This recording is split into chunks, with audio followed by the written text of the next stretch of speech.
Seus braços do silêncio, virar para frente, prestar atenção aqui. Estou no quadro Trabalho, Filosofia, valendo 6 pontos, entregar quarta-feira que vem. Folha separada e manuscrito. Ok? Entenderam? Alguma dúvida? Vamos terminar de corrigir as questões que eu havia passado, para que eu possa dar o visto dos cadernos. Onde a gente tinha parado?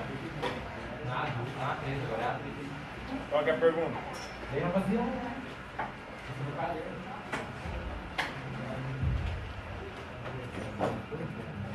Três lá. Qual que é a pergunta que a gente parou? Se for a 3 da última, explica o racionalismo do real. Quem foi Hegel? Nossa matéria é matéria de prova, vai cair Hegel e Marx, ou seja, a tendência é que vocês tomar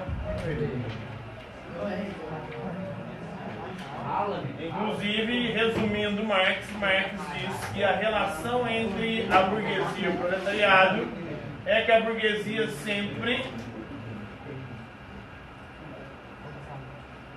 leva o proletariado a tomar no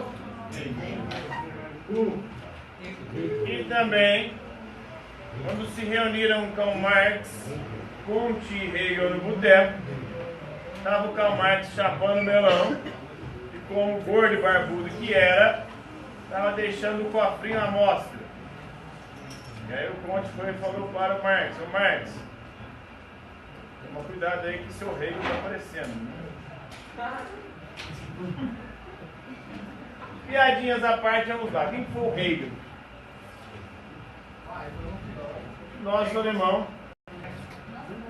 que viveu no século XIX e o mais importante representante do idealismo. Então, para ele, a ideia é o princípio criador de toda a realidade. O que nós chamamos de realidade nada mais é do que uma ideia. Eu não conheço a realidade como a realidade é, eu só conheço a ideia que eu faço da realidade. E a ideia é toda a realidade segundo ele. Inclusive são as ideias que transformam o mundo e a realidade. Próxima questão. 3, 4, explique a concepção de saber. Não. Não tem. É a 4. É a 3. Analisa foi, irmão. É a 4. Você decidiu. Nem sabe o que é falar. Vai, meu irmão. Ô, outro, bicho. Ô, louquinho meu. Ô, louquinho meu. Essa de agora foi quem foi? Quem foi? Isso, quem foi Hegel? Então é A3, explica racionalismo real. Explica a racionalidade do real.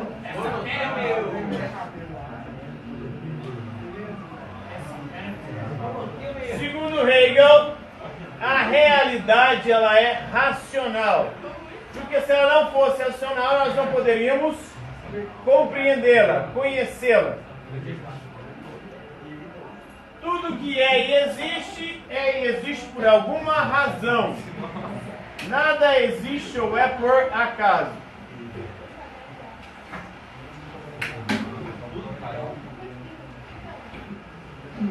Então a realidade é racional porque ela é passível de compreensão. Gente, vira pra frente ele.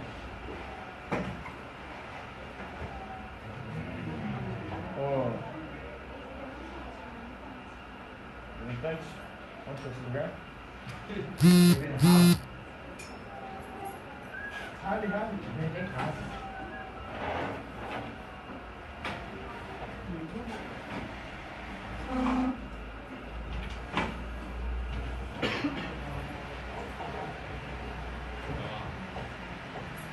Próxima questão.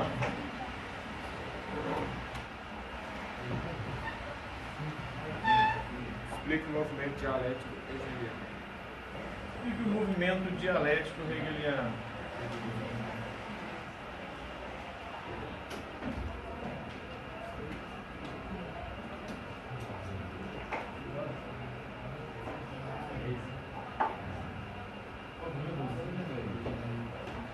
conhecimento dialético hegeliano, ou idealismo dialético dele, diz que a oposição, a contradição de ideias é o motor da história.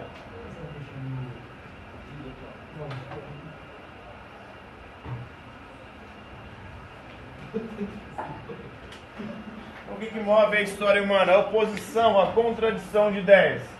Essa contradição, num processo de tese, antítese ou antitese e síntese, é o processo que conduz a história humana, através da contradição, da oposição de ideias, segundo o rei. Próxima questão. Explica a concepção do saber absoluto segundo o rei. Que saber absoluto segundo o rei?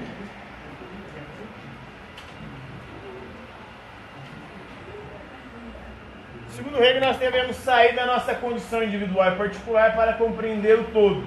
Quando a gente olha para o todo, a gente entende por que as coisas são, por que as coisas existem e por que as coisas acontecem. A gente pode olhar para a barata e pensar, por que existe essa merda, né? Olha para o pernilongo, para que existe essa desgraça? Olha para o Hitler, por que aconteceu com o Hitler?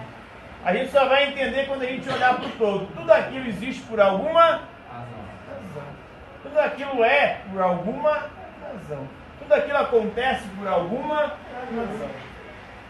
Quando a gente sai da sua vida, quando você pensa, por que está acontecendo isso justo comigo? O que eu fiz, meu Deus do céu? Que merda é essa que está acontecendo na minha vida? Você vai entender só lá na frente, no final, ou quando você vê a sua história inteira. Aí você vai ver por que as coisas aconteceram como aconteceram.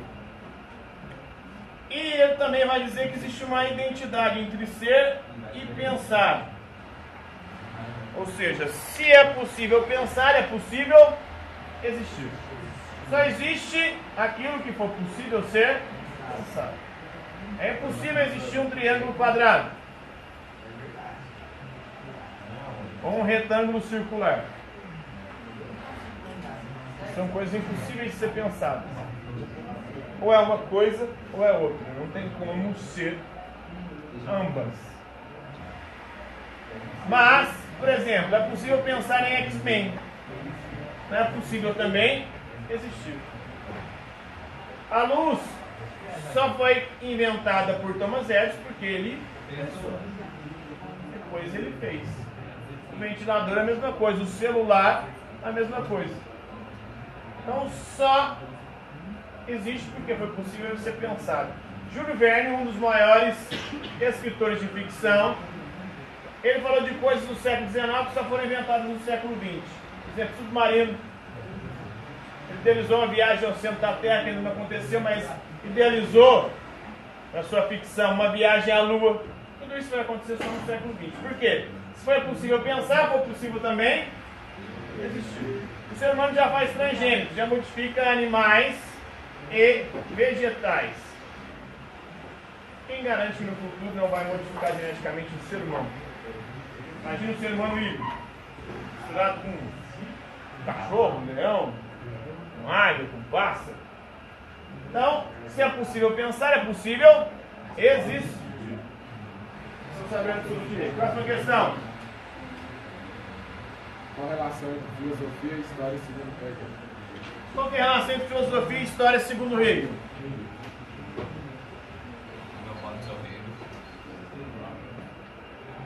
Segundo Hegel, nada acontece por acaso. Isso é o chamado determinismo. Está tudo determinado. Já estava programado na história do universo, a gente está aqui agora falando disso. Isso aqui é para tornar o universo cada vez melhor. Há um progresso, uma evolução contínua. Essa é a concepção do Hegel. Próxima questão. Gente, vira para frente aí, Breno. Qual foi o legado de Hegel? Oi? O legado de Hegel. Qual foi o legado de Hegel? Legado.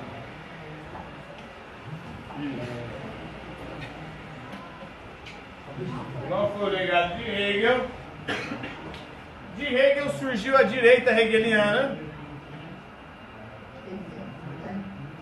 A direita hegeliana, que continuou idealista, assim como Hegel. E a direita hegeliana era conservadora, queria conservar o pensamento de Hegel. Contra ela surgiu a esquerda hegeliana.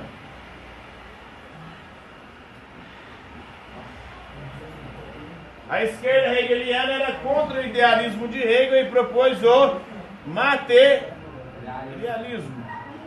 Não são as ideias que transformam o mundo, mas a matéria que transforma as nossas ideias. As condições materiais, o mundo, a realidade que transforma a nossa maneira de pensar. Por isso é chamada de progressista, porque queria progredir, superar o idealismo hegeliano, propondo o materialismo. Os principais expoentes do materialismo, Feuerbach, era um materialista, segundo ele não existia nada além da matéria, tudo que existe é o ser concreto, e o pensamento é uma forma sutil de matéria, e para Feuerbach não é Deus quem criou o homem, mas o homem que inventou Deus, e projetou em Deus tudo aquilo que ele desejava, ou que ele queria ser, ou que ele queria que alguém fizesse por ele. Então Deus é essa invenção do homem para quê? Para fazer aquilo que nós não conseguimos fazer. E fazer por nós aquilo que a gente desejaria fosse feito. Então a gente projeta isso tudo desse ser. Foi inventado, criado. Não foi o homem que inventou Deus ou criou Deus, mas o homem que inventou. Aliás, não foi Deus quem criou o homem, mas o homem que criou, que inventou Deus. O homem não sabia explicar as coisas, começa a inventar esse ser para tentar explicar aquilo que ele não conseguia entender. E dá a esse ser poderes que ele gostaria de ter. Por isso a teologia não é o estudo de Deus, a teologia é o estudo do homem, a teologia é a antropologia. Porque ali você vê quais são os anseios, os desejos do ser humano, segundo Feuerbach. E o outro é Marx, o outro materialista. Então Marx também materialista, mas é um materialista dialético, diferente do materialismo estático de Feuerbach. Ou seja, as condições materiais de forma dinâmica, através da luta de classes, vai nos levando a momentos cada vez mais evoluídos e cada vez mais perfeitos, em condições cada vez melhores, até chegarmos no comunismo, onde não haverá mais desigualdade, todos terão tudo em comum, a cada um conforme a sua necessidade, sem necessidade do Estado para nos controlar. Próxima questão. Quem foi Karl Marx? Sociólogo e filósofo alemão, que viveu no século XIX e o mais importante representante do materialismo. Próxima questão. Materialismo histórico e dialético. Materialismo histórico.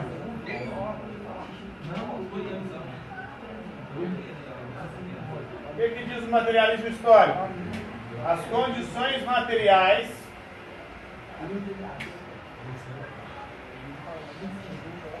e históricas do tempo onde a gente vive é que determina a nossa forma de pensar. Então, as condições materiais e históricas em que a gente vive determinam a nossa forma de pensar. A gente nasceu no Brasil, aqui em Uberlândia, no século XXI, estamos no ano de 2019. Isso determina a forma como nós pensamos. Se a gente tivesse nascido lá na Idade Média, como um camponês, lá na França, você ia pensar em francês como um camponês, e de acordo com as suas condições materiais e históricas daquela época. Você não ia pensar em celular, você não ia pensar em jogo de futebol, não ia pensar em nada disso. Por quê? Porque as condições materiais e históricas daquela época eram... Isso, é um mundo que determina a sua forma de pensar. Se você nascesse naquela época, naquelas condições, você ia pensar de acordo com aquela época, com aquelas condições. Próxima questão. Ah, não, tem o dialético também, né? E o dialético? O materialismo dialético é o seguinte.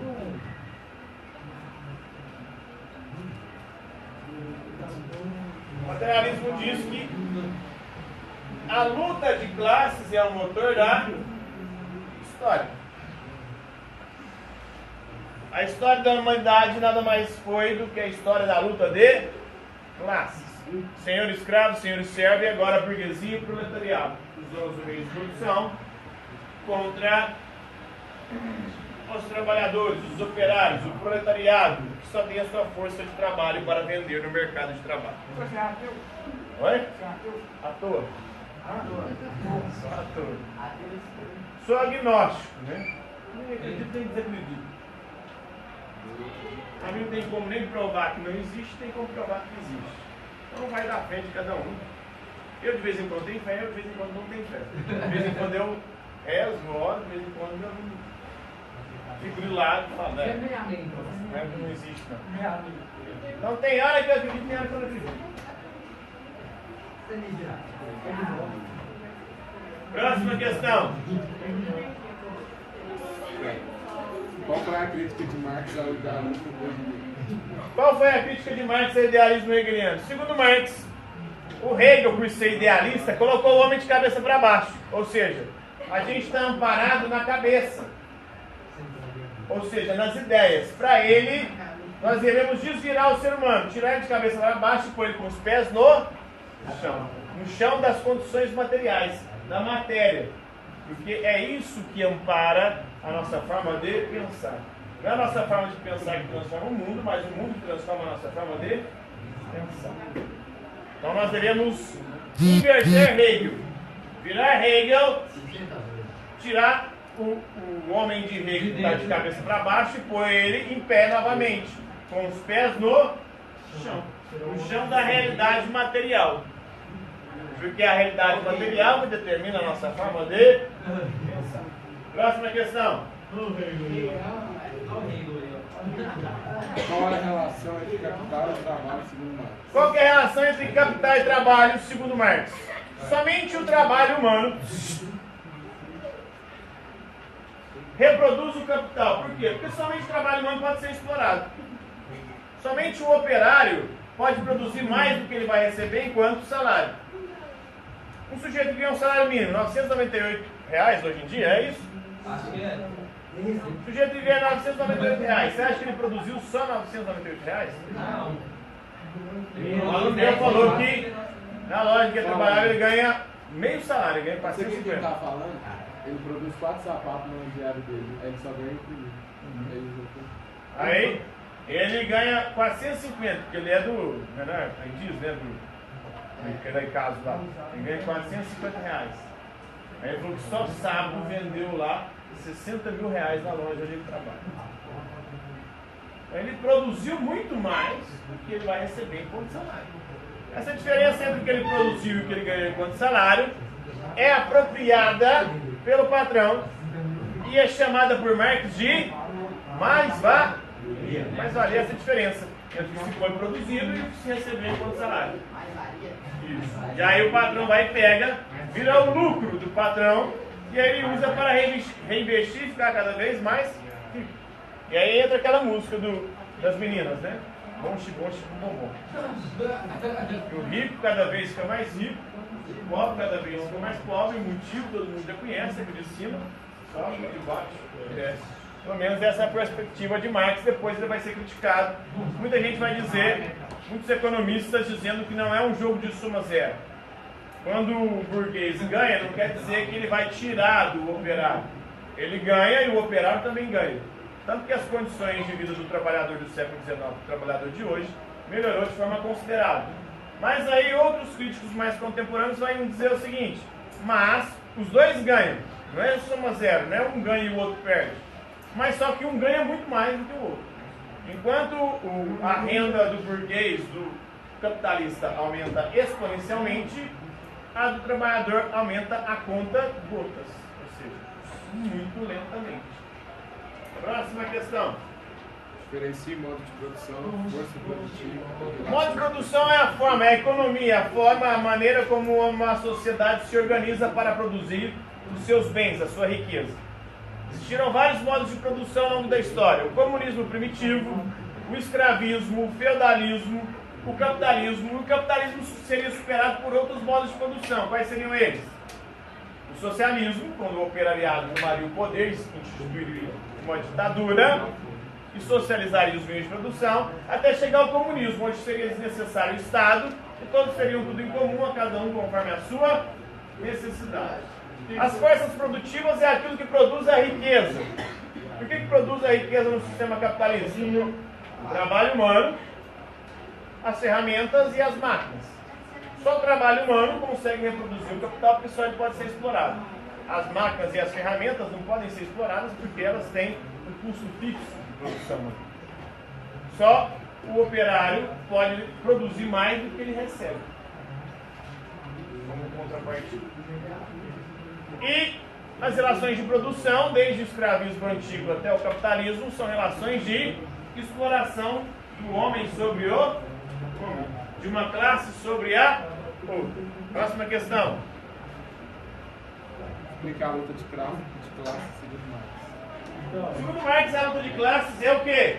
É o motor da história.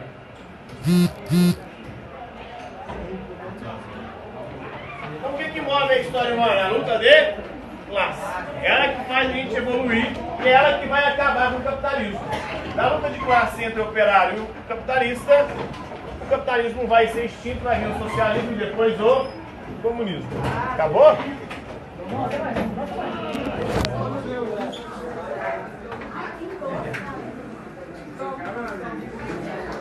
Você quer não, filho?